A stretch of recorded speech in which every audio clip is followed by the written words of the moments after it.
thank you.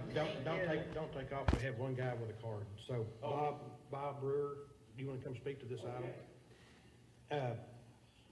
Cassandra? Bob's a great guy, but we may need to put the timer on him for 3 minutes. I was going to send you the Gideon instructions for East Texas on their experience for yesterday. So it is a little bit complicated, but doable, and it takes about an hour.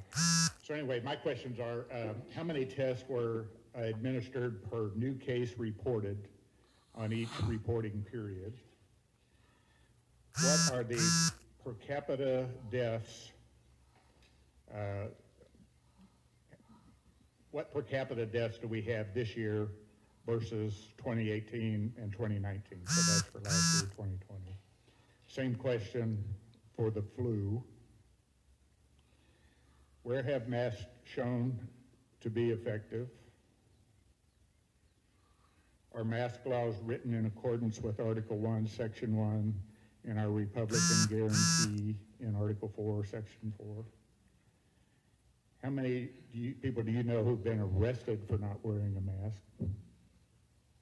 Do mask laws comply with the second sentence of U.S. law? And that's the God-given unalienable rights to protect our lives the way we feel they need to be protected. Are masks harmful to unhealthy people? What percentage of people wear a mask correctly?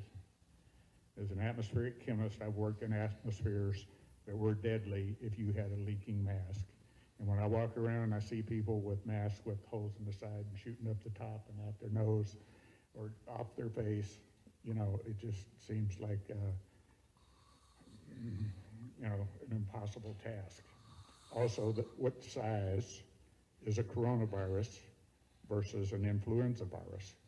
I'm pretty sure that the influenza is considerably larger than a coronavirus. So why are we trying to catch the little guys before we catch the big ones with a death rate that's comparable to COVID? So anyway, on the vaccines, have pharma liability exemptions been removed for these new vaccines?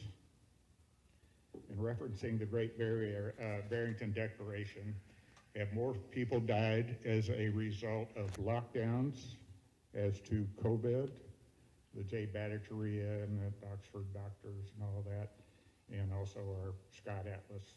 I think in June we passed that number. Lockdowns surpassed COVID deaths like in June. Why don't we utilize the SARS-1 vaccine, which is 78% similar to the one we have now, that was recommended by Dr. Fauci in 2005. And who decides the protocols for COVID treatment in our local hospitals? And who developed that protocol?